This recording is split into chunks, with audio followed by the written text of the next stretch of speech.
আগামীকাল IPL 2024-এর mini auction. মোট 333 জন প্লেয়ারের মধ্যে থেকে দেখা যাক শেষ পর্যন্ত কতজন প্লেয়ারকে দলগুলো বেছে নেয়। তবে ম্যাক্সিমাম 77টা জায়গা রয়েছে, যার মধ্যে ম্যাক্সিমাম 30 জন বিদেশি নিতে পারবে দলগুলো। তো আগামীকাল আইপিএল, আজকে সেই দুপুর থেকে জিও সিনেমা একটা মক অকশন আয়োজন করেছিল, মানে অকশনের আগে একটা মক অকশন টাইপের, যেখানে বেশ কিছু প্লেয়ারকে তারা রেখেছিল এবং এটা দেখা হলো যে কোন প্লেয়ারের দাম উঠতে পারে, এটা ট্রাই করে দেখা হলো আর কি। এবং সেখানে দেখলাম যে মিচেল স্টার্কের প্রচুর দাম উঠলো, মানে মিচেল স্টার্ককে প্রায় প্রত্যেকেই চিন্তা ভাবনা করছে, প্রত্যেকেই নেওয়ার চেষ্টা করবে, এমনটা একটা ইঙ্গিত পাওয়া গেল। তবে আমি আশ্চর্য হলাম যে ট্রাভিস হেড, তাকে 10 কোটিও তার দাম উঠলো না, যথেষ্ট কম দাম উঠেছে।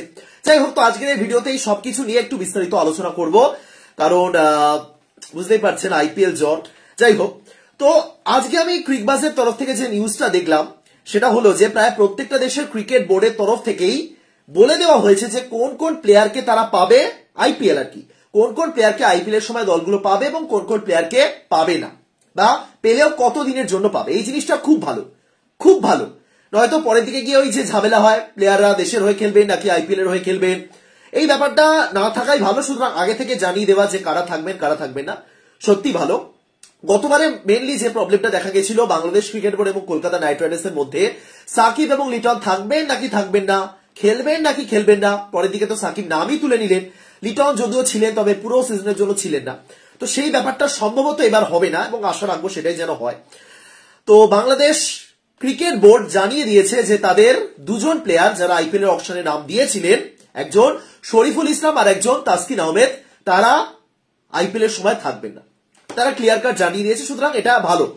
হয়তো তারা আইপিএল এ খেলতে পারবেন না। শরীফুল একেবারে তরুণ ক্রিকেটার, তরুণ ক্রিকেটারদের মধ্যে অবশ্যই একটা থাকে যে আইপিএল এ খেলবো বা ফ্র্যাঞ্চাইজি লিগগুলোতে খেলবো, হয়তো তিনি খেলতে পারবেন না, কিন্তু আসলে ঝামেলা হবে না, ঝামেলা মুক্ত একটা টুর্নামেন্ট হোক, এইটুকুনি চাই। সুতরাং বাংলাদেশি ক্রিকেটারদের মধ্যে একমাত্র মুস্তাফিজুর রহমান রয়ে গেলেন, যিনি আইপিএল এ নিলামে অংশ নিচ্ছেন এবং যদি কোনো দল নেয় তিনি একমাত্র বাংলাদেশি ক্রিকেটার হিসেবে এবারে আইপিএল এ হয়তো অংশ নিতে পারেন। এটা বাংলাদেশের তরফ থেকে জানিয়ে দেওয়া হয়েছে। অস্ট্রেলিয়ার তরফ থেকে একটা খুব গুরুত্বপূর্ণ কথা জানানো হয়েছে, সেটা হলো জশ হ্যাজেলউড। জশ হ্যাজেলউডকে কিন্তু পুরো মরশুমের জন্য কোনো দলই পাবে না, যারাই নিক। একটা মানে নির্দিষ্ট ডেট তারা দিয়ে দিয়েছে, সেটা হলো জশ হ্যাজেলউড প্রথম মানে এপ্রিল, মার্চের প্রথম দিকটা এবং এপ্রিল, এতটা জশ হ্যাজেলউডকে পাওয়া যাবে না। মে মাসের প্রথম সপ্তাহ থেকে আইপিএল এর দলগুলো হ্যাজেলউডকে পেতে পারে। এবার এর পিছনে নির্দিষ্ট কিছু কারণ আছে কিনা আমি জানি না, কোন টুর্নামেন্টের জন্য বা হয়তো হ্যাজেলউডকে তারা ফিট রাখতে চায় ভবিষ্যতের জন্য, আমি জানি না, এক্সাক্ট কারণ তারা বলেনি। কিন্তু একমাত্র জশ হ্যাজেলউডের ক্ষেত্রেই তারা বলেছে হ্যাজেলউডকে কিন্তু পুরো আইপিএল জুড়ে পাওয়া যাবে না, অর্থাৎ মার্চ 22শে মার্চ থেকে আইপিএল শুরু হচ্ছে, পুরো মার্চ মাসটা পাওয়া যাবে না, এপ্রিল মাসটা পাওয়া যাবে না, মে মাসের শুরু থেকে হ্যাজেলউডকে পাওয়া যাবে। এটার মানে এটাই যে হ্যাজেলউড কিন্তু এবারের অকশনে যদি কোনো দল পাবেন আশা রাখাই যায়, কারণ মে মাসের শুরু থেকে হলেও 1 মাস পাচ্ছে, কিন্তু দলগুলো এবার একটু হ্যাজেলউডকে নেওয়ার আগে অনেক চিন্তা ভাবনা করবে, অনেক হিসেব কষাকষি করবে। আরসিবি এই যে হ্যাজেলউডকে ছেড়ে দিয়েছিল, অনেক প্রশ্ন উঠেছিল যে কেন আরসিবি হ্যাজেলউডকে ছেড়ে দিয়েছে। আমি নিজেই বলেছিলাম কোনো কারণ আমি দেখিনি। হ্যাজেলউড আরসিবির একজন প্রাইম বোলার ছিলেন, তাকে ছেড়ে দেওয়া হয়তো আগে থেকেই অস্ট্রেলিয়ার বোর্ড আরসিবি কে জানিয়ে দিয়েছিল যে এরকম কিছু হতে চলেছে, হয়তো তারা আগে থেকেই বলে দিয়েছিল যে হ্যাজেলউডকে আমরা পুরোপুরি রাখবো না, মানে পুরোপুরি আমরা ছাড়বো না, তোমরা পুরোপুরি পাবে না। মেবি সেই কারণেই ছেড়েছে, নয়তো হ্যাজেলউডের মতন প্লেয়ারকে ছাড়া একটু মুশকিল। বাট স্টিল আরসিবিও নিতে পারে হ্যাজেলউডকে, কিন্তু এক্ষেত্রে অত দাম অব্দি তারা হয়তো উঠবে না। নর্মালি হ্যাজেলউড 10-12 কোটি তো পেয়ে যেতেই পারতেন যেরকম বোলার, কিন্তু এক্ষেত্রে যেহেতু পুরো সিজন তিনি অ্যাভেলেবেল নেই, হয়তো বেশ কিছু দল কিন্তু পিছিয়ে আসতে পারে হ্যাজেলউডকে নেওয়ার ক্ষেত্রে। অস্ট্রেলিয়া এটা জানিয়ে দিয়েছে এবং তার সাথে আরো একটা জিনিস তারা জানিয়ে দিয়েছে যে শেফিল্ড ফাইনাল, অস্ট্রেলিয়ার যে শেফিল্ড শিল্ড হয় সেই শেফিল্ড শিল্ডের ফাইনাল ম্যাচ 21 থেকে 25শে মার্চ, সেই ম্যাচটাতে যদি কোনো প্লেয়ার খেলেন যারা আইপিএল এ রয়েছেন, তারাও নাও খেলতে পারে। এবার বাকিটা তাদের উপর নির্ভর করছে, তারা শেফিল্ডকে চুজ করবেন নাকি আইপিএল কে চুজ করবেন, বাট ওটা আলাদা, আমি ছেড়েই দিলাম। কিন্তু হ্যাজেলউড তিনি থাকছেন না গোটা সিজনের জন্য, নিলামে অংশ নেবেন, হয়তো কোনো দল নেবেও, কিন্তু গোটা সিজন থাকছে না, ঠিক আছে। এটা একটা পয়েন্ট হলো। দ্বিতীয় পয়েন্ট, ইংল্যান্ডের ক্ষেত্রে যেটা বলা হয়েছে, ইংল্যান্ড বোর্ড থেকে বলা হয়েছে যে যদি প্লেয়াররা ফিট থাকে, যদি তাদের কোনো ইন্টারন্যাশনাল ডিউটি না থাকে, তাহলে আমি দিয়ে দিলাম তোমাদের। মানে যদি কেউ ইনজুরিতে পড়েন, একদম লাস্ট মোমেন্টে চোট আঘাতের সমস্যা এসে গেছে, একটা জিনিস মাথায় রাখতে হবে, আইপিএল শেষ হচ্ছে এবং তারপরে টি-20 বিশ্বকাপ শুরু হচ্ছে। সুতরাং প্রত্যেকটা বোর্ডই চাইবে যে প্লেয়াররা যেন চোট আঘাত মুক্ত থাকে। গতবারে তো উইলিয়ামসনের উদাহরণ রয়েছে, তাই না? উইলিয়ামসন এমন সময় চোট পেয়ে গেলে একটা লম্বা সময় তিনি খেলতে পারলেন না।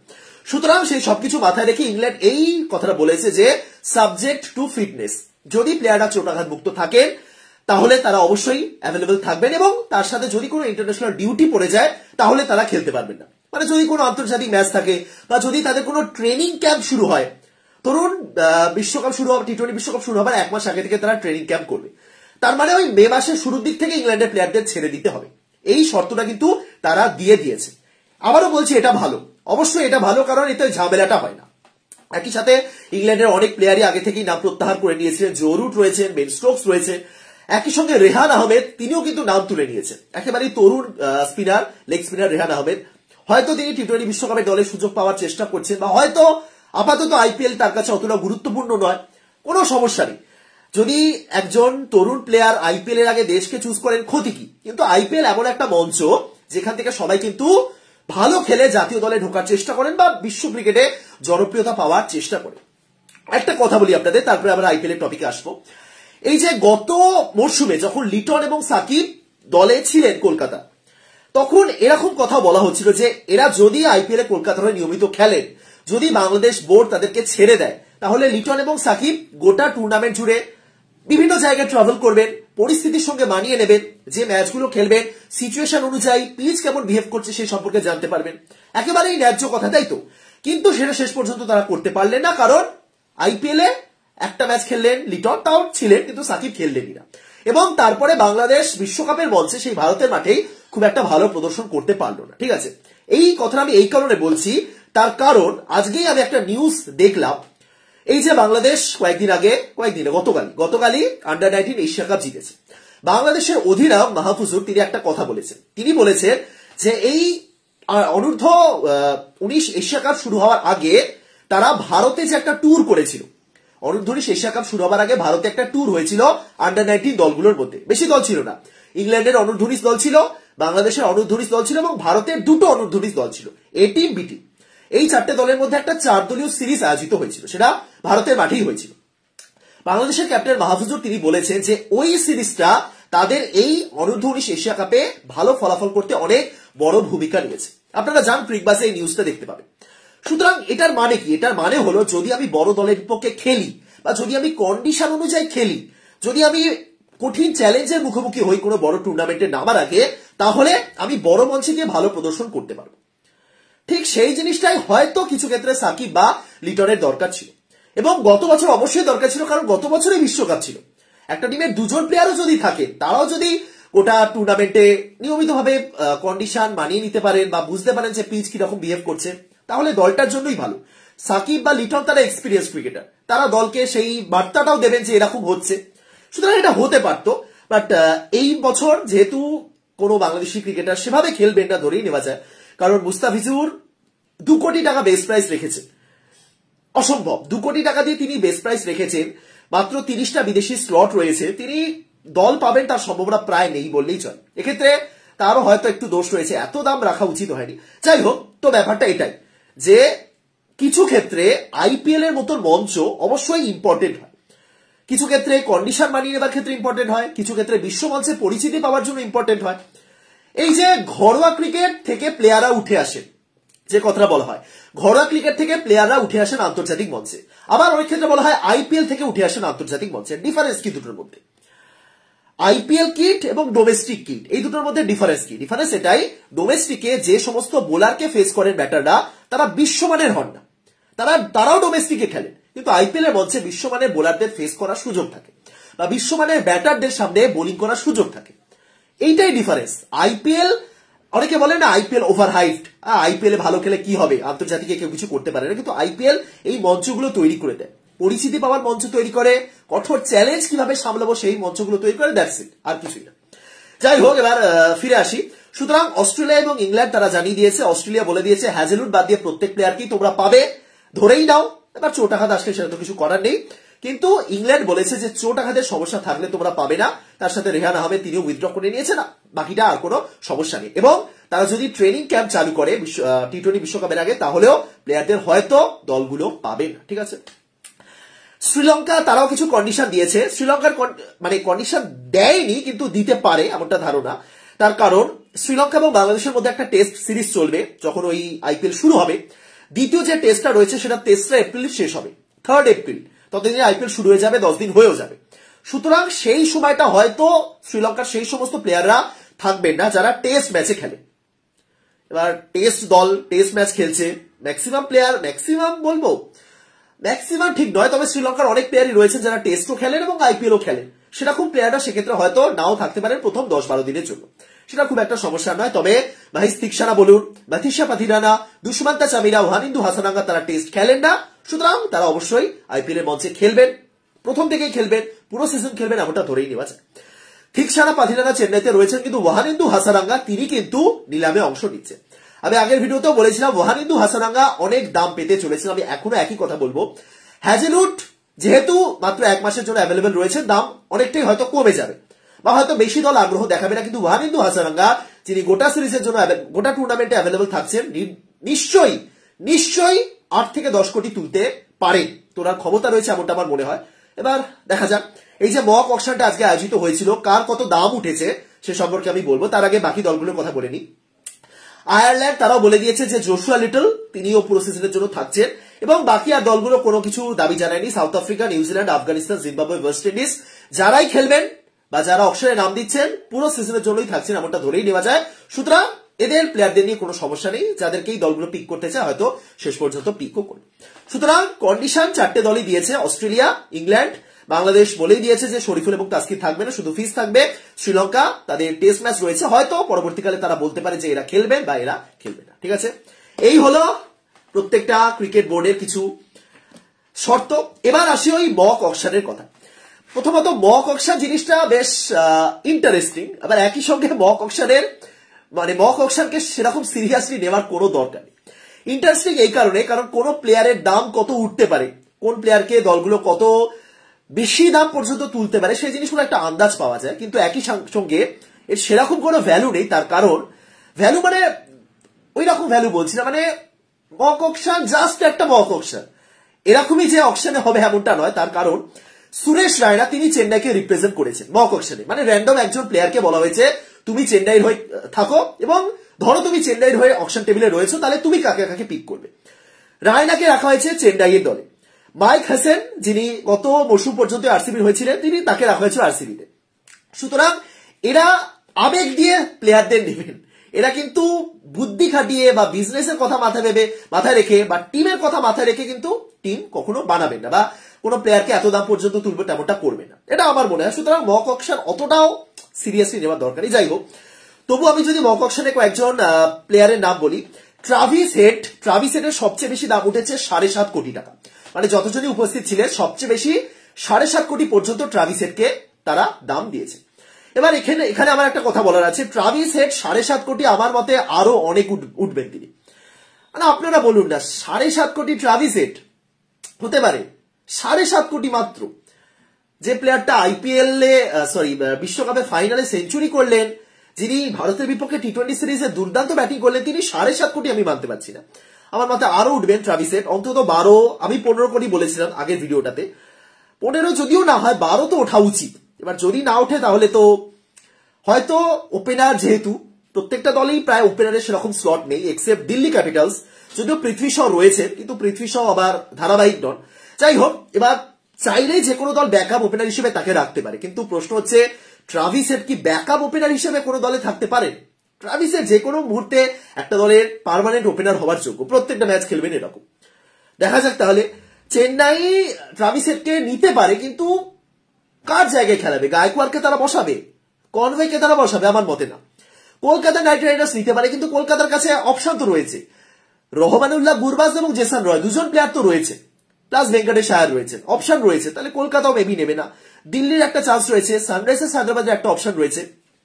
আর একটা তথ্য আপনাদের জানাই, যেটা আমি শুনলাম, এই যে আইপিএল এর যে ট্রেডিং উইন্ডো, মানে একজন প্লেয়ারকে আর একটা দলের কাছে বিক্রি করে দেওয়া যেতে পারে কিছু টাকার বিনিময়, সেটা নাকি অকশন হয়ে যাওয়ার পর আবার শুরু হবে। এটা আমি জানি না সত্যি কিনা, মেবি এরকম একটা নিউজ আমি পড়েছিলাম। যদি সত্যি তাই হয়, হয়তো হয়তো একটা রোহিত শর্মার ডিল আমরা দেখতে পারি, মানে রোহিত শর্মা অন্য কোনো দলে চলে যাবেন, এটা হয়তো আমরা দেখতে পারি। রোহিত শর্মা হার্দিক পান্ডিয়ার ওই নিউজটার পর অনেক কয়েকটা নিউজ পেলাম, বলি কয়েকটা আপনাদের। প্রথমত যতটা জানলাম যে হার্দিক পান্ডিয়া নাকি এরকম কন্ডিশন দিয়েছিলেন যে তিনি যদি আসেন মুম্বাই ইন্ডিয়ান্সে তাহলে ক্যাপ্টেন হিসেবে আসবেন, এবং এই তথ্যটা মানে এই খবরটা নাকি রোহিতকে অনেক আগে জানিয়ে দেওয়া হয়েছিল। মুম্বাইয়ের তরফ থেকে নাকি রোহিতকে বিশ্বকাপের সময়তেই জানিয়ে দেওয়া হয়েছিল যে হার্দিক হয়তো আসতে চলেছে মুম্বাইতে, এবং যদি আসে ক্যাপ্টেন হিসেবেই আসবে। এবার এক্ষেত্রে রোহিতের রিয়াকশন কি আমি তো জানি না, বা রোহিত কি তখনই বলেছিলেন যে আমি আর ক্যাপ্টেন হব না, কি আমি জানি না। বাট যদি সত্যি আরো একবার ট্রেডিং উইন্ডো ওপেন হয়, যদি সত্যি অকশনের পর কোনো প্লেয়ার অন্য দলে যাওয়ার একটা চান্স তৈরি হয়, হয়তো রোহিত শর্মা অন্য দলে যেতেও পারে। সেটা যদি হয় তাহলে মুম্বাইয়ের কাছে ওপেনারের একটা জায়গা খালি হয়ে যাবে, সেক্ষেত্রে ট্রাভিস হেডকে তারা ভাবতে পারে। যদি মুম্বাই ট্রাভিস হেডকে নেওয়ার চেষ্টা করে, যদি তারা 5 কোটি 6 কোটি অব্দি বিট করে দেয়, তাহলে এটুকুনি ভেবেই রাখতে পারেন যে রোহিত অন্য দলে যেতে চলেছে। যদি সবকিছুই প্রেডিকশন, কিছুই হলফ করে বলা যায় না। যাই হোক, ট্রাভিসের 7.5 কোটি আমার মতে একেবারেই না, আরো অনেক বেশি দাম পেতে পারেন তিনি, আর দেখা যায়। দ্বিতীয়ত প্যাট কামিন্স, আমি বলেছিলাম যে টপ 3 সবচেয়ে বেশি মূল্য যারা পাবেন প্যাট কামিন্স তাদের মধ্যে একজন হবেন, এবং প্যাট কামিন্সকে এক্ষেত্রে 17.5 কোটি পর্যন্ত বিট করেছেন, মানে 17.5 কোটিতে সোল্ড হয়েছেন এই মক অকশনে। 17.5 কোটি, এবং ভুল কিছু নয়, পারফেক্ট। এই যে ইম্প্যাক্ট প্লেয়ারের যে রুলসটা এসেছে না আইপিএল এ, সেই ইম্প্যাক্ট প্লেয়ারের রুলসটা আসার পর ব্যাটিং অলরাউন্ডারের থেকে বোলিং অলরাউন্ডারদের গুরুত্ব কিন্তু বেড়েছে। এবার ব্যাটিং অলরাউন্ডার যদি মিচেল মার্শের মতন হন তাহলে সমস্যা নেই, বা যদি ম্যাক্সওয়েলের মতন হন তাহলে কোনো সমস্যা নেই, কিন্তু এমন প্লেয়ার যিনি ব্যাটিংটা ঠিকঠাক করেন কিন্তু বোলিংটা 4 ওভার করে দেওয়ার ক্ষমতা রাখেন, এই রকম অলরাউন্ডারদের গুরুত্ব কমেছে। তার চেয়ে বরং বোলিং অলরাউন্ডার যারা 4 ওভার প্রপার বোলিং করবেন, যারা 4 ওভারে 24 রান, যারা 6 কম ইকোনমি রেট নিয়ে বোলিং করার ক্ষমতা রাখেন, এবং তার সাথে একটা 8 বলে 20, 25 বা 10 বলে 30 রানের মতন ক্যামিও খেলার ক্ষমতা রাখেন, তাদের ডিমান্ড প্রচুর বাড়তে চলেছে। এবং প্যাট কামিন্স সেরকমই একজন বোলিং অলরাউন্ডার, যিনি বোলিংটা তো ঠিকঠাকই করবেন হয়তো, কিন্তু ব্যাটিংটা খুব ভালো করবেন। এবার প্যাট কামিন্সের বোলিং এর পাশে আমি হয়তো লাগালাম এই কারণে, টি20তে প্যাট কামিন্স আইপিএল এর মঞ্চে অল ওভার একেবারেই সাকসেসফুল নন। ইভেন কলকাতার হয়েও তিনি যখন ফার্স্টেস্ট হাফ সেঞ্চুরি করে দিয়েছিলেন আইপিএল এর মঞ্চে, বা যখন কলকাতার হয়ে তিনি ওই 200-250 স্ট্রাইক রেটে রেগুলার ব্যাটিং করেছিলেন, সেই সময় কিন্তু বোলিং এ তার সেই ধারটা দেখা যায়নি। কিন্তু স্টিল প্যাট কামিন্স সেরকমই একজন প্লেয়ার, এবং অস্ট্রেলিয়া তো হ্যাজেলউড ছাড়া প্যাট কামিন্সকে সেরকম কিছু শর্ত দেয়নি যে প্যাট কামিন্স থাকতে পারবেন না। প্লাস বিশ্বকাপ জয়ী অধিনায়ক, ভারতের মাঠে একাধিক ম্যাচ খেলেছেন, মেবি প্যাট কামিন্স 17.5 হতেই পারে, না হওয়ার কিছু নেই। 12, 13, 14, 15 অব্দি তো উঠতেই পারে না প্যাট কামিন্স। সুতরাং প্যাট কামিন্স অবশ্যই ভালো দাম পেতে চলেছে। ওয়াহিদুল হাসারাঙ্গার জন্য 8.5 কোটি অব্দি উঠেছে, আমার মতে আরো বেশি ওঠা উচিত, কারণ জেনুইন লেগ স্পিনার একজন। আইপিএল এর মধ্যে আমরা লেগ স্পিনারদের দেখেছি প্রায় প্রত্যেকে, যুজবেন্দ্র চাহেল যে দলেই যান না কেন দেখি ভালো বোলিং করেন। ইভেন কুলদীপ যাদব গতবারে আইপিএল আমরা দেখেছিলাম ভালো বোলিং করেছিলেন। জাম্পা রয়েছেন, তিনি ভালো অপশন। সেদিকে আরসিবি হাসারাঙ্গাকে ছেড়ে দিয়েছে, মেবি ওই শ্রীলঙ্কা সিরিজের কিছু একটা ব্যাপার হয়তো ভেবেছিল তারা, এটাও হতে পারে হাসারাঙ্গাকে আবার তারা নতুন করে নেবার ট্রাই করতে পারে, দেখা যাক। বাট হাসারাঙ্গাও আরো বেশি পাওয়ার যোগ্য, 8.5 কোটি আরো বেশি। এক্ষেত্রে হাসারাঙ্গাকে তারাই নিতে চাইবে যাদের কাছে একজন বিদেশি স্পিনার দরকার। কলকাতার কোনো দরকার নেই, সুনীল নারায়ণ রয়েছেন। চেন্নাইও মেবি নেবে না, চেন্নাইয়ের কাছে স্যান্টেনা রয়েছেন, যদিও তিনি খেলার সুযোগই পান না। মঈন আলী রয়েছে, জাদেজা রয়েছেন, হাসারাঙ্গা দরকার নেই, থিকসানা রয়েছেন। তাহলে হাসারাঙ্গাকে আরসিবি আরেকবার ট্রাই করতে পারে, কারণ আরসিবির কাছে কিন্তু লেগ স্পিনার নেই। তারা ছেড়ে দিয়েছে বটে, কিন্তু তাদের কাছে লেগ স্পিনার অপশন বলতে করণ শর্মার মতন প্লেয়ার। দেখা যাক, বাট হাসারাঙ্গা 10 কোটি অব্দি উঠে যেতে পারে। সবচেয়ে আশ্চর্যের ব্যাপার যেটা, সেটা হলো জেরাল্ড কোয়েৎজি। বিশ্বকাপের মঞ্চে আপনারা দেখেছিলেন সাউথ আফ্রিকার কোয়েৎজি দারুণ বোলিং করেছিলেন, কিন্তু মক অকশনে 18 কোটি উঠেছে কোয়েৎজির দাম। 18 কোটি, বুঝতে পারছেন? কোয়েৎজি কিন্তু ওই কামিন্সের মতো ওরকম মানে শেষ দিকে ক্যামিও খেলবেন না, অতটাও ভালো বোলিং অলরাউন্ডার তিনি নন। বোলিং দুর্দান্ত করেন, কিন্তু 18 কোটি, আমি একটু অবাক হয়ে গেছি। এটা একটু বেশি হয়তো হয়ে গেছে, যাই না, আমি বলতে পারবো না। বাট যারা আসলেই তাকে নেওয়ার চেষ্টা করবে, যেমন কলকাতা খুব ভালো একটা অপশন হিসেবে কোয়েৎজিকে পেতে পারে, তবে 18 কোটি একটু বেশি হয়ে যাচ্ছে। কলকাতার হাতে এই মুহূর্তে অপশন রয়েছে, অপশন না মানে প্রাইস ওয়ালেটে রয়েছে এই মুহূর্তে তাদের কাছে 32 কোটি টাকা। 32 কোটি টাকা। এবার আমি যদি 15 কোটিও ধরি কোয়েজির জন্য, তাদের কাছে 17 কোটি পড়ে থাকবে এবং তাদের এখনো 12 জন প্লেয়ার নিতে হবে। কোয়েজি যদি একজন হয় তাহলে আরো 11 জন। মেবি কলকাতা অতটা যাবে না, কোয়েজিকে তারা নিতে পারে, বাট 15 কোটি 18 কোটি অব্দি কলকাতা উঠবে। আজকে আপনারা দেখেছেন হয়তো ফেসবুকে, না দেখে থাকলে বলে দিই যে গৌতম গম্ভীর তিনি ইতিমধ্যে জয়েন করে গেছেন কলকাতা দলে, মিটিংও হয়েছে ভেঙ্কি মাইশোরদের সঙ্গে। সুতরাং গম্ভীরের মাস্টার মাইন্ড চলবে, চন্দ্রকান্ত পণ্ডিত রয়েছেন।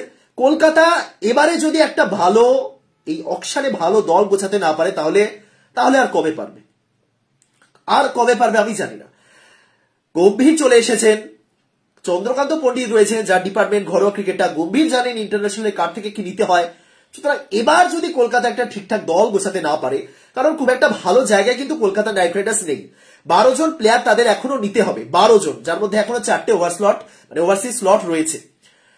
2টো ওপেনার নিয়ে তারা বসে আছে, 2টো বিদেশি ওপেনার নিয়ে বসে আছে এবং তার সাথে 2 জন অলরাউন্ডার ওয়েস্ট ইন্ডিয়ান রয়েছে। সুতরাং পেস বোলিং ডিপার্টমেন্টে অন্তত 3 জনকে লাগবে, তার মধ্যে 1 জন বা 2 জন বিদেশি পেসারকে লাগবে এবং তার সাথে আর সেরকম খুব লাগবেই এমনটা আমি বলবো না, কিন্তু পেসার দরকার, সবার আগে পেসার দরকার। উইকেট কিপার হিসেবে যদি গুরবাস খেলেন তাহলে ভালো, নয়তো উইকেট কিপার হিসেবে অন্য কাউকে ভাবা যেতে পারে। যদি গুরবাস কন্টিনিউ খেলে তাহলে ঠিকই আছে, কিন্তু যদি জেসন রয় গুরবাসের আগে প্রায়োরিটি পান এবং গুরবাস যদি প্লেইং ইলেভেনে না থাকে, সেক্ষেত্রে আরেকজন উইকেট কিপারকে তুলতে হবে তাদের কাছে। কলকাতার দলটা সম্পর্কে আমি যদি বলি, কলকাতা ব্যাটারদের মধ্যে নীতিশ রানাকে রেখেছে, রিঙ্কু সিংকে, রহমানুল্লাহ গুরবাজকে, শ্রেয়াস আয়ারকে এবং জেসন রয়কে। ওপেনার হিসেবে আমি ধরলাম গুরবাস এবং তার সাথে আরেকজন, আমি গুরবাসকে ধরে বলছি, গুরবাস এবং তার সাথে আরেকজন ওপেনার। সেই ওপেনার হিসেবে ভেঙ্কটেশ আয়ার খুব ভালো একটা অপশন হতে পারে। তাহলে আমি গুরবাস ভেঙ্কি যদি ধরলাম, 3 নম্বরে শ্রেয়াস আয়ার থাকছেন, 4 নম্বরে নীতিশ রানা থাকছেন, 5 নম্বরে রিঙ্কু সিং থাকছেন, 6 নম্বরে আন্দ্রে রাসেল থাকছেন, 7 নম্বরে আমি ধরলাম সুনীল নারায়ণকে এখনো তারা খেলাবে, সাথে নারায়ণ থাকছেন, 8 নম্বরে সুয়াস শর্মা থাকছেন। তাহলে 9, 10, 11 3 জন পেসার, তার মধ্যে হর্ষিত রানা এবং বৈভব অরোরা রয়েছেন, বরুণ চক্রবর্তীও রয়েছেন, কিন্তু সবসময় 3 জন স্পিনার খেলানো যাবে না, অর্থাৎ সুয়াস, বরুণ, তার সাথে নারিন, একসাথে 3 জনকে খেলানো যাবে না। হয়তো সুয়াস এবং বরুণ এই দুজনের মধ্যে যে কোনো একজন খেলবেন, কিছু ক্ষেত্রে ইডেনে খেলা হলে 3 জন স্পিনারও খেলানো যেতে পারে, কিন্তু অন্তত পক্ষে 3 জন পেসার দরকার এবং প্লেইং ইলেভেনে একজনকে দরকার। একজন বিদেশি প্লেইং ইলেভেনে থাকলে তো খুবই ভালো। এবার গুরবাস, রয় এই দুজন ওপেনিং করতে আসতে পারে, সেক্ষেত্রে বিদেশিদের সমস্যাটা হয়তো থাকবে না, গুরবাস, রয়, নারিন এবং তার সাথে রাসেল। কিন্তু ব্যাকআপ খুব কম, কলকাতার হাতে ব্যাকআপের অপশন খুব কম। এই টিম থেকেও একটা প্লেইং ইলেভেন দাঁড় করিয়ে দেওয়া যায়, যদিও সেক্ষেত্রে হর্ষিত রানা বা বৈভব অরোরার মতন কিছু স্পেসার থাকবে যারা অনভিজ্ঞ, পেস বোলিং খুবই দুর্বল হবে সেক্ষেত্রে, কিন্তু স্টিল টিম বানিয়ে দেওয়া যায়। কিন্তু ব্যাকআপ কলকাতার হাতে একেবারেই নেই, একেবারেই ব্যাকআপ নেই। সেক্ষেত্রে ভেঙ্কটেশ আয়ার বা রাসেল আরো একবার তাদের উপরই ভরসা করতে হবে। কলকাতার একটা অ্যাডভান্টেজ বা একটা সুখবর কলকাতার জন্য বলতে পারে, রাসেল ভালো ফর্মে রয়েছেন। ওয়েস্ট ইন্ডিজের হয়ে তিনি যেভাবে খেলছেন, ফিরে এসেই বোলিং করছেন, উইকেট তুলছেন, ব্যাট হাতেও ঠিক সেরকমই আগের রাসেলকে দেখা যাচ্ছে, এটা ভালো। কিন্তু নারায়ণ ঠিক কি ফর্মে থাকবেন সেটা কিন্তু আইপিএল এর মঞ্চে আমরা দেখতে পাবো। যাই হোক, কিন্তু কলকাতাকে ব্যাকআপ রেডি করতে হবে। সুতরাং সেই দিক থেকে জেরাল্ড কোয়েজিকে তারা অবশ্যই ট্রাই করতে পারে, কোনো সমস্যা নেই, কিন্তু তাদের হাতে 32 কোটি টাকা রয়েছে, এটা ভেবে 18 কোটি অব্দি কিন্তু ওঠা যেতে পারে। 32-এর মধ্যে থেকে 18 বেরিয়ে গেলে 14 পড়ে থাকবে এবং সেই 14 কোটি দিয়ে 11 জন প্লেয়ার, অন্তত 11 জন আমি বাদ দিলাম, পুরো 25 জনের কোটা কলকাতা কমপ্লিট করবেও না। যদি 7 জনও তারা নেয়, 11 কোটি দিয়ে 7 জনকে তোলা মুশকিল, ভালো মানের প্লেয়ার তোলা মুশকিল। দেখা যাক তাহলে কোয়েজির জন্য কত অব্দি ওঠে, কিন্তু কলকাতা কোয়েজিকে অবশ্যই টার্গেট করবে। এরকমই আরো একজনকে কলকাতা টার্গেট করতে পারে, মিচেল স্টার্ক, যদিও সম্ভাবনা একটু কম। এবং এই মক অকশনে মিচেল স্টার্কের দাম উঠেছে 18.5 কোটি, 18.5 কোটি। আমি জানি না মিচেল স্টার্কের জন্য কি এত দাম উঠতে পারে টি-20 ক্রিকেটে। অবশ্যই মিচেল স্টার্ক ভয়ঙ্কর, মিচেল স্টার্ক অবশ্যই ভয়ঙ্কর বোলার, তার ইয়র্কার ঠিক জায়গায় পড়লে অবশ্যই ভালো, কিন্তু ইন্ডিয়ান পিচে মিচেল স্টার্ক কতটা দুর্দান্ত হতে পারে। আমি 18.5 কোটির মতন আমি দাম দেখছি, হয়তো 12, 13, ম্যাক্সিমাম 15, বাট 18.5 কোটি একটু বেশি হয়ে গেছে। এবং তাকে নিয়েছিল মাইক হেসেল, আরসিবি, মানে একটা থাকে না, আবেগ থাকে, আমার এই প্লেয়ারটাকে চাই। সুতরাং এই মক অকশন জাস্ট একটা নর্মালি। যাই হোক, তো top 3 Mitchell Starc, Gerald Coetzee এবং প্যাট কামিন্স 17.5 পর্যন্ত উঠেছে। কামিন্স 17.5, কোয়েজি 18 এবং মিচেল স্টার্ক 8.5। দিলশান মাধুশঙ্কা, শ্রীলঙ্কার আরেকজন বাহাতি পেসার, তার দামও 10.5 অব্দি উঠেছে, 10.5 কোটি। সুতরাং মাধুসাঙ্কাকে নেওয়া যেতে পারে, কিন্তু মাধুসাঙ্কা আবার শ্রীলঙ্কার হয়ে পুরোপুরি অ্যাভেলেবল থাকবেন কিনা সেটাও একটা প্রশ্ন। কিন্তু ভালো, ভারতের মাঠেই যেভাবে বোলিং করেছে, এই যে মক অকশনটা হয়েছে, বোঝাই যাচ্ছে ভারতের মাঠে যারা ভালো বোলিং করেছে তাদের উপরই বেশি দাম ধরা হয়েছে। কোয়েৎজি 18 ভারতের মাঠে ভালো বোলিং করেছে, মাধুসাঙ্কা ভালো বোলিং করেছেন, মাহাতি পেসারের অপশন রয়েছে তাই 10.5। তবে মাধুসাঙ্কা বলুন বা দুষ্মান্তা চামিরা বলুন, আমার মতে 7 থেকে 8 ম্যাক্সিমাম। শ্রীলঙ্কার কোনো পেসারের জন্য অত দাম উঠবে না, 10.5 একটু বেশি হয়ে যাচ্ছে, 7 থেকে 8 ম্যাক্সিমাম। এবার দেখা যাক কারা ট্রাই করে। চেন্নাই সুপার কিংস পাথিরানার উপর তো একটা ইনভেস্টমেন্ট করেছেই বলা যেতে পারে। মাথিসা পাথিরানা ইন্টারন্যাশনাল লেভেলে একেবারে ফ্লপ, আপাতত ফ্লপই চলছে, অ্যাভারেজও বলতে পারবো না। যেভাবে 90-এর উপর রান খেয়েছেন ওডিআইতে বিশেষ করে, তবে এটা টি20 ফরম্যাট এবং মাথায় রাখতে হবে একজন গাইড করার মতন প্লেয়ার তিনি পাচ্ছেন মহেন্দ্র সিং ধোনি। ধোনি যেভাবে পাথিরানাকে গাইড করে সেই গাইডটা তিনি কিন্তু কোনোভাবেই পাচ্ছেন না শ্রীলঙ্কা দলে। আমরা দেখেছি শ্রীলঙ্কা দলে তিনি যখন পরপর 4-6 খেয়ে যাচ্ছেন, শ্রীলঙ্কার ক্যাপ্টেন দাসুন সালাকাজা সেরকম ভাবে দাঁড়িয়ে আছেন, মানে তিনি নিজেই ভাবছেন যে কি করব, তিনি নিজেই ভাবছেন যে এই প্লেয়ারটাকে বোলিং করতে দেওয়া কি ঠিক হয়েছে। একই সময় যখন আমরা আইপিএল এর মঞ্চে দেখি পাথিরানা যখন রান খান, আইপিএল এর মঞ্চে তিনি রান খান, পাথিরানার একটা খারাপ স্বভাব রয়েছে, সেটা হলো ওয়াইড বল করা। মাঝে মাঝে লাইন লেন্থ একেবারেই ভুল করে বসেন, লেন্থটাও ঠিক থাকে, লাইনটা খুবই ভুল করে বসেন। সেই সময় ধোনি কিপারের জায়গা থেকে সরে এসে পাথিরানার কাঁধে হাত রেখে কিছু বোঝান, কি বোঝান জানি না, আমি তোমার সাথে আছি, বোলিং করে যাও, ভেবো না কিছু, যাই বলে থাকুন না কেন ওই গাইডেন্সটা দরকার, সেটা কিন্তু শ্রীলঙ্কার দলে পায় না পাথিরানা। এবার দেখা যাক এই ইনভেস্টমেন্ট কতদিন চলে, কারণ ধোনি আজীবন খেলবেন না, মেবি এটাই লাস্ট। গত আইপিএল এর মঞ্চে আমরা দেখেছিলাম, মানে ধোনির সমর্থনে পুরো আইপিএল ফেটে পড়েছিল প্রত্যেকটা স্টেডিয়াম, তবে এক্ষেত্রেও তিনি খেলছেন, হয়তো এটাই লাস্ট। সেক্ষেত্রে পাথিরানা কতদিন ঠিকঠাক খেলতে পারে সেটাই দেখার, কারণ ট্যালেন্ট তো রয়েছে। বা বেবি মালিঙ্গা, কিছু ক্ষেত্রে মালিঙ্গার ছায়ায় তুমি রয়েছো, অনেক প্লেয়ারই ভেসে যায়। যাই হোক, তো মাধুসাঙ্কা 10.5 একটু বেশি, এবং শার্দুল ঠাকুরকে 14 কোটি মক অকশনে তোলা হয়েছে, 14 কোটি। শার্দুল ঠাকুর 14 কোটি একটু বেশি হয়ে যাচ্ছে, 14 কোটি এই মুহূর্তে তিনি পেতে পাবেন না। দেখুন, শার্দুল ঠাকুর যেহেতু গত আইপিএল এ কলকাতার হয়ে একটা দারুণ ইনিংস খেলেছিলেন ব্যাট হাতে, সুতরাং ওই যে আমি একটু আগে বললাম বোলিং অলরাউন্ডারদের মাহাত্ম বেশি, কিন্তু একই সঙ্গে আমরা দেখেছিলাম ব্যাট হাতে যখন তাকে ব্যাটিং অর্ডারে প্রমোট করা হয়েছিল, যে ভুলটা কলকাতা খুব বাজে রকম করেছিল গতবার, তখন তিনি পরপর ব্যর্থ হয়েছিলেন। সুতরাং শার্দুলকে কোনো দল যদি 8 নম্বরে বা 7 ম্যাক্সিমাম 7 সেই জায়গাতে নিয়মিত খেলাতে চায় তাহলে ঠিক আছে, কিন্তু বল হাতে শার্দুল ঠাকুর সেই জায়গাতে তাকে ফিরতে হবে। একটা সময় চেন্নাইয়ের হয়ে শার্দুল অসাধারণ খেলতে, তার ভূমিকাটাই ছিল বোলার। ডোয়েন ব্রাভো একটা লম্বা সময় ধরে যে কাজটা করে গেছেন, সেই জিনিসটাকে এগিয়ে নিয়ে যেতে হতো। মেবি চেন্নাইয়ের পরিকল্পনাতে শার্দুল ঠাকুর ছিলেন যিনি ওই রকম একটা বোলিং করবেন, কিন্তু তারপরে শার্দুল ঠাকুরকে ছেড়েও দিল তারা, এবং দিল্লি তো সেরকম কিছু করতে পারেনি, কলকাতার জার্সিতেও তো ব্যাটিং অর্ডারে তাকে প্রমোট করা হয়েছিল, তাকে বোলিং দেওয়াই হতো না। তো সেই রকম কিছু করাতে চাইলে কোনো দলই লাভ করে উঠতে পারবে না, এবং সেভাবে তো 14 কোটি অসম্ভব। যদি তারা মনে করে যে না, শার্দুলকে শার্দুলের মতনই খেলাবো, বোলিংটা করবেন, তিনি 4 ওভার বোলিং করবেন, দরকারে 8 নম্বরে নেমে একটা ক্যামিও খেলবেন, যেটা পারেন তিনি, অবশ্যই পারেন, সেক্ষেত্রে হতে পারে। কিন্তু 14 কোটি একটু বেশি, 8, 9 ম্যাক্সিমাম 10, 14 কোটি একটু বেশি হয়ে গেছে। যাই হোক, আরো কিছু প্লেয়ারের কথা যদি বলি, আর সেরকম আরো রয়েছেন অনেককেই এরকম নেওয়া হয়েছিল মক অকশনে, যেমন শাহরুখ খান একটা বড় নাম। শাহরুখ খানকে বলা হচ্ছে যে ভারতীয় প্লেয়ারদের মধ্যে অনেক দাম তিনি পেতে চলেছেন, অন্তত 8, 9, 10 কোটি। আরেকজন ভারতীয় পেসার কার্তিক ত্যাগী রয়েছেন, কলকাতা কার্তিক ত্যাগীকে ট্রাই করতে পারে, কারণ একজন ভারতীয় ফাস্ট বোলার তাদের দরকার যার হাতে গতি রয়েছে। উমেশ যাদবকে যদি তারা রিপ্লেস করতে চায় তাহলে কার্তিক থেকে খুব ভালো একটা অপশন হতে পারে। আইপিএল এর মঞ্চে সেভাবে কার্তিককে কেউ ব্যবহারও করেনি, কিন্তু কার্তিক এমন একজন বোলার 145 স্পিডে বোলিং করতে পারেন, বা দেখা যাক তারা কার্তিককে ট্রাই করে কিনা। এবং রয়েছেন এরকম অনেকেই রয়েছেন যারা এর আগেও আইপিএল খেলেছেন এবং এবারে হয়তো বেশ ভালো দামই পেতে চলেছেন। রাচিন রবীন্দ্রের ক্ষেত্রে আমি আরো একবার বলবো যে বেশি দাম রাচিন রবীন্দ্র পাবেন না। ড্যারেল মিচেল বলুন, রাচিন রবীন্দ্র বলুন, তারা কিন্তু খুব একটা বেশি দাম পাবেন না। তারা টি20 ক্রিকেট খেলেছেন, ড্যারেল মিচেল তো খেলেছেন অনেক, কিন্তু থাকে না কিছু প্লেয়ার আইপিএল এর মঞ্চে সেভাবে যত ইন্টারন্যাশনালে ভালো খেলুক, আইপিএল এ সেভাবে হয় না। এবং ড্যারেল মিচেল, আমি জানি না আমি কিভাবে এক্সপ্লেন করব, অবশ্যই ড্যারেল মিচেল ভালো প্লেয়ার, কিন্তু সেরকম ভাবে সফলতা আমার মতে আইপিএল এনে দিতে পারবেন না। এবার দেখা যাক কোন দল কিরকম দাম তোলে। তবে রাচিন রবীন্দ্র বেশি পাবে না, 6, 7 ম্যাক্সিমাম 7, যারা রাচিন রবীন্দ্র সবচেয়ে বেশি দাম পাবে ধরে নিয়েছেন, 20 কোটি অব্দি অনেকে উঠে গেছেন। অসম্ভব। রাচিন রবীন্দ্র টি-20তে খেলেছেন নিউজিল্যান্ডের হয়ে। টি-20 প্রথমত রাচিন রবীন্দ্রকে নিউজিল্যান্ড কিন্তু ওপেনার হিসেবে ট্রাই করেনি। এই যে বিশ্বকাপের মঞ্চে তাকে ওপেনার হিসেবে ট্রাই করা হলো, টি-20তে রাচিন রবীন্দ্র কিন্তু টপ অর্ডারে ব্যাটিং করতে আসেনি, তার জায়গায় 6-7। এবং এবারেও কোন দলই তাকে 1-2 বা 3-এ ট্রাই করবে না। ওডিআইতে তিনি ঠিক আছেন, কিন্তু টি-20তে না।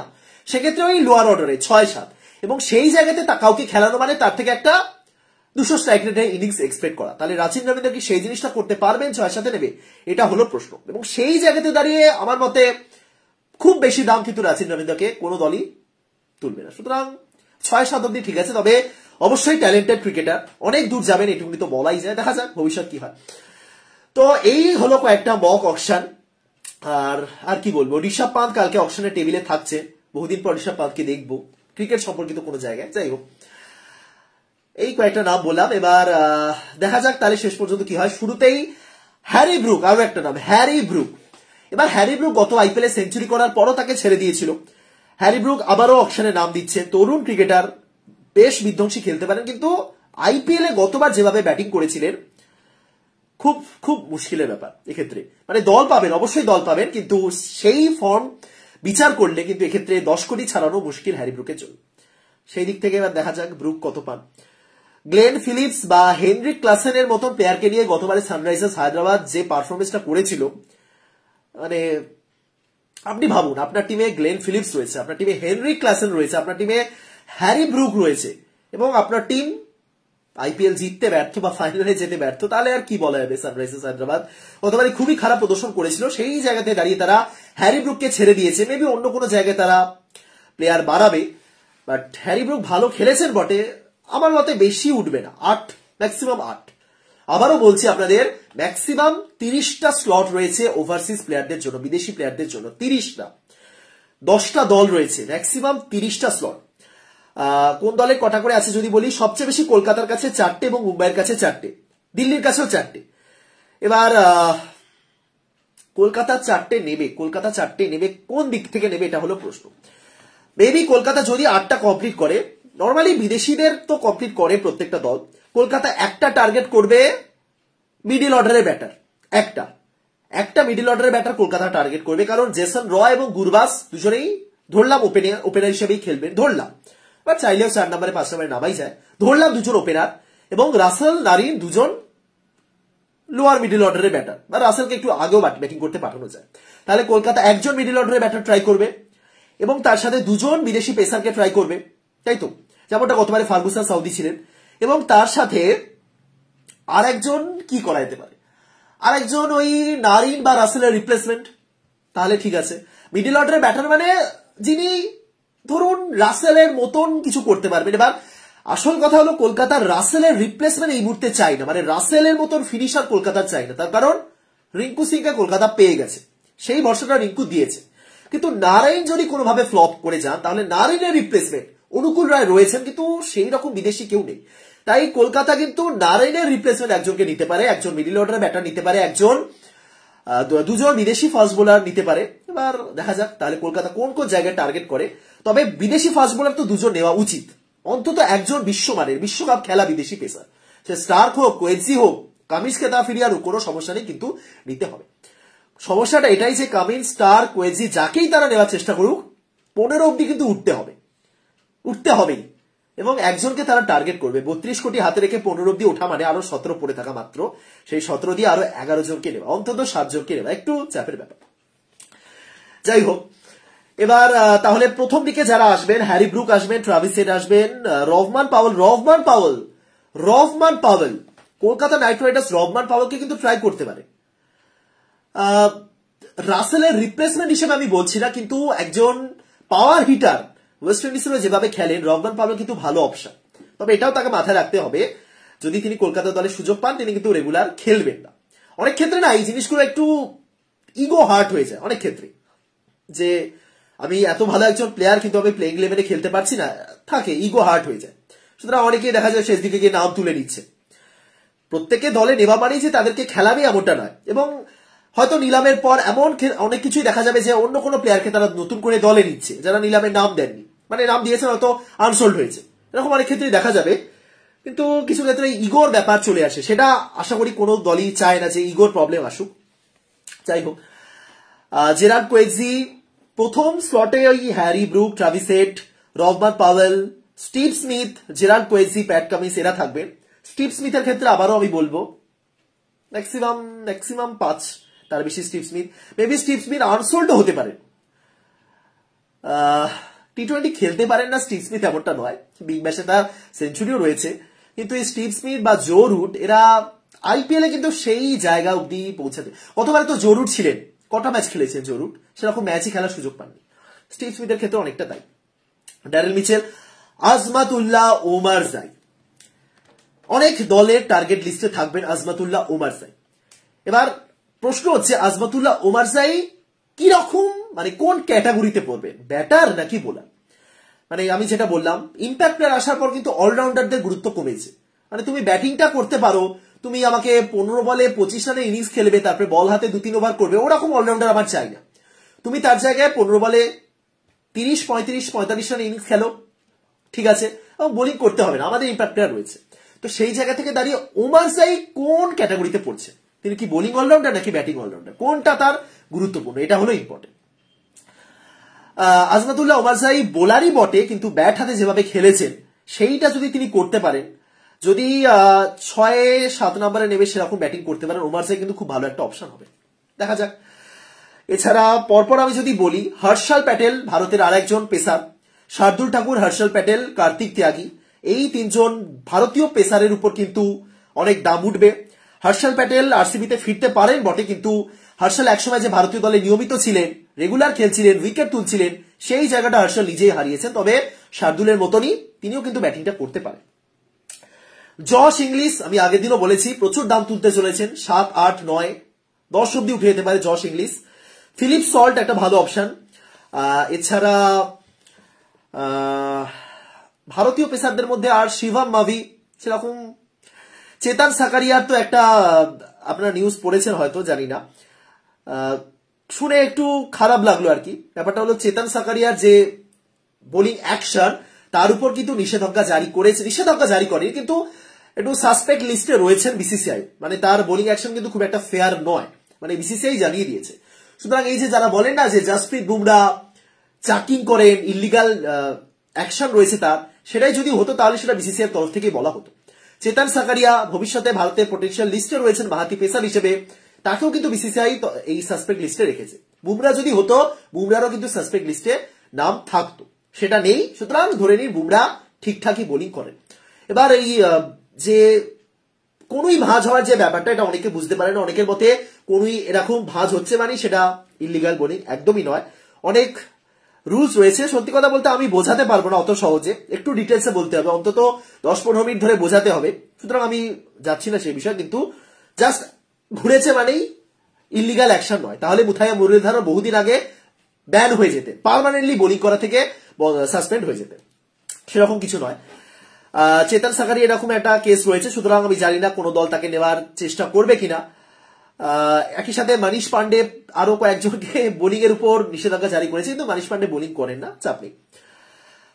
আফগানিস্তানের বেশ কয়েকজন প্লেয়ার রয়েছেন, যেমন আজমাতুল্লাহ ওমারজাই প্লাস মুজিবুর রহমান। মুজিবুর রহমান কিন্তু একটা বড় নাম, বিদেশি স্পিনার, বিশেষ করে যারা ভারতীয় কন্ডিশনে খেলে অভ্যস্ত, মুজিবুর রহমানের মতো স্পিনার কিন্তু বেশ ভালো দাম পাবেন। 6 থেকে 7 কোটি অব্দি মুজিবুর রহমানকে নিতে পারে, কলকাতা ট্রাই করতে পারে। কলকাতার কাছে নারায়ণের যদি রিপ্লেসমেন্ট তারা চায়, রিপ্লেসমেন্ট মানে অলরাউন্ডার হিসেবে বলছি না, যদি তারা একজন স্পিনার চায়, জেনুইন স্পিনার, এবার সুয়াস বা অনুকূল, সুয়াস, নারিন, চক্রবর্তী থাকা সত্ত্বেও তারা স্পিনার চাইবে বলে আমার মনে হয় না, স্টিল নিতে পারে। চেন্নাই নেবেই না, ধরেই নিন, অনেক স্পিনার রয়েছে, বিদেশি স্পিনার তাদের কাছে। আরসিবি মুজিবুর রহমানকে ট্রাই করতে পারে, হাসারাঙ্গা নেই, তার জায়গায় মুজিব আসুন। মুম্বাই ইন্ডিয়ান্স ট্রাই করতে পারে একজন বিদেশি স্পিনার হিসেবে, রয়েছেন অপশন। শাহরুখ খান, আমি যেটা বললাম, শাহরুখ খান তিনি বেশ ভালো দাম তুলতে পারেন। এছাড়া ভারতীয় প্লেয়ারদের মধ্যে বেশ কয়েকটা নাম রয়েছে, যারা উর্ভিল প্যাটেল রয়েছেন, হার্দিক দেশাই রয়েছেন, এছাড়া রয়েছেন অপশন যারা ডোমেস্টিক রেগুলার ফলো করেন তাদের তো জানাই কথা, কারা কারা রয়েছেন। রিকি ভুই আরেকটা অপশন রয়েছেন উইকেট কিপার ব্যাটার হিসেবে, বিষ্ণু সোলাঙ্কি, দেখুন উইকেট কিপার ব্যাটার ব্যাকআপে রাখা জরুরি। যেমন গতবারে কলকাতার যে ব্যাকআপ উইকেট কিপার ছিলেন, বা তার আগেও আমরা যদি বলি, ব্যাকআপ উইকেট কিপারের গুরুত্বটা তখনই বোঝা যায় যখন একজন বিদেশি উইকেট কিপার যিনি প্লেইং 11-এ খেলবেন তিনি কোনো কারণে অফ ফর্মে চলে যান।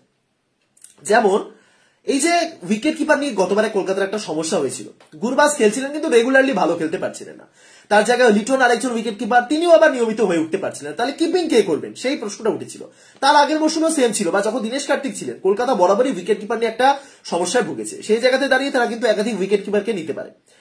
যেমন বললাম রিকি ভুই রয়েছেন, উর্ভিল প্যাটেল কলকাতার টার্গেট লিস্টে থাকবে আমার ধারণা, বিষ্ণু সোলাঙ্কি রয়েছেন, আর দেখা যাক শেষ পর্যন্ত। আর আর আর আর নিউজিল্যান্ডের কলিন মুনরো তিনি ভালো অপশন রয়েছেন। রাইলি রুসো আমার মতে সেরকম কোনো বড় দলের ক্ষেত্রে পাবেন না, বা সেকেন্ড রাউন্ড যেটা হয়, প্রথম রাউন্ডে যারা আনসোল্ড হন তাদেরকে নিয়ে আবার সেকেন্ড রাউন্ড হয়, সেই রাউন্ডে রাইলি রুসো বা কলিন মুনরো এদেরকে নেওয়া যেতে পারে। যাই হোক অনেক লিস্ট রয়েছে, আমি এখন 330 জন প্লেয়ারের নাম বলতে গেলে অনেক পুরো রাত কেটে যাবে। যাই হোক বেশি ডিটেলসে যাচ্ছি না, কালকে তো সব জানা যাবে। আপাতত এইটুকুনি বলতে পারি যে কালকে 17 থেকে 18 কোটির প্রাইস আমরা দেখতে চলেছি। কোন প্লেয়ার অবশ্যই তুলবেন 17 থেকে 18 কোটি পর্যন্ত। মেবি ট্রাভিস হেড বা প্যাট কামিন্স বা জেরার্ড কোয়েজি বা মিচেল স্টার্কের মতন কেউ অত অব্দি উঠতে পারে। হাসারাঙ্গা তিনিও রয়েছেন অপশনে। ভারতীয়দের মধ্যে হয়তো সবচেয়ে বেশি শার্দুল ঠাকুর বা শাহরুখ খানের মতন কেউ পাবেন। এবার আনক্যাপদের মধ্যে অনেকে রয়েছেন, আর্শিন কুলকার্নি বা যারা আন্ডার 90 লেভেলে খেলছে রেগুলার তারাও পেতে পারেন। এবার দেখা যাক শেষ পর্যন্ত কি হয়। তবে একটা জমজমাট আইপিএল অকশন হবে। সময়টা বলে রাখি আপনাদের, কাল দুপুর 1টা থেকে ভারতীয় সময় অনুযায়ী 1টা থেকে শুরু হচ্ছে আইপিএল এর অকশন। দুবাইতে হচ্ছে প্রথমবারের মতন বিদেশে অকশন হচ্ছে, মানে আইপিএল পুরো ছড়াচ্ছে আর কি। যাই হোক 77টা জায়গা রয়েছে, তার মধ্যে 30 জন বিদেশি, ম্যাক্সিমাম 77, আবারও বলছি ম্যাক্সিমাম 77টা 70 হতে পারে, কারণ অনেক দলই পুরো 25 জনের কোটা কমপ্লিট করে না। 23 জন প্লেয়ার রয়েছেন যারা 2 কোটির বেস প্রাইস রেখেছেন, আর 13 জন রয়েছেন তারা 1.5 কোটি বেস প্রাইস রেখেছেন, এবং 333 ঠিক নয়, রেহান আহমেদ নাম তুলে নিয়েছেন, মানে 332, এবং ধরলাম তাসকিন এবং শরীফুল তাদেরকে অকশনে তোলা হবে না যেহেতু তারা অ্যাভেলেবেল নেই, তাই 330 মধ্যে থেকে তাহলে শেষ পর্যন্ত কতজন সোল্ড হন সেটাই দেখা। যাই হোক আপনারা কমেন্ট করে জানান, এবং পিন কমেন্টে একটা লিংক দিয়েছি যেটা হলো হোয়াটসঅ্যাপ চ্যানেল। দেখেছেন আপনারা আজকাল হোয়াটসঅ্যাপে চ্যানেল অপশন এসেছে, তো যারা ইচ্ছে তারা জয়েন করে যান, কোনো সমস্যা নেই। খেলাধুলা সম্পর্কিত ছোটখাটো তথ্য, মজার ঘটনা সবকিছু শেয়ার করব। আইপিএল এর নিলাম থেকেই শুরু করব, কালকেই রয়েছে। যাই হোক ভিডিওটা এখানে শেষ করছি, ভালো থাকুন সুস্থ থাকুন, দেখা হচ্ছে কালকে ভারতের ম্যাচ রয়েছে, কিন্তু তার চেয়ে ইম্পর্টেন্ট এটা জানো, এরকম একটা ব্যাপার। এর থেকে বোঝা যায় যে, এর থেকে অনেক কিছু বোঝা যায়। এর থেকে বোঝা যায় যে আইপিএল এমন একটা জিনিস, সে যতই বিশ্বকাপে ব্যর্থতা আসুক, যতই জাতীয় দলের প্লেয়াররা আইপিএল এর মঞ্চে ভালো খেলুক, জাতীয় দলে খারাপ খেলুক টাইপের কথা আমরা বলি, দিনের শেষে আইপিএল আসতে মানে কিন্তু আইপিএল এসেছে ইয়েস, এরকম একটা ব্যাপার। এবং দ্বিতীয়ত ভারতের ম্যাচ, তার মাঝে আইপিএল, এটাও প্রমাণ করে দেয় যে ততটাই আইপিএল এর গুরুত্ব রয়েছে যতটা ভারতীয় দলে, এবং একই সাথে ফ্রাঞ্চাইজি ক্রিকেটই যে ক্রিকেটের ভবিষ্যৎ, এটা আরো একবার প্রমাণ হয়েছে। যাই হোক ভিডিওটা শেষ করছি, ভালো থাকুন, দেখা হচ্ছে কালকে, তাদের সবাইকে টাটা, গুড নাইট।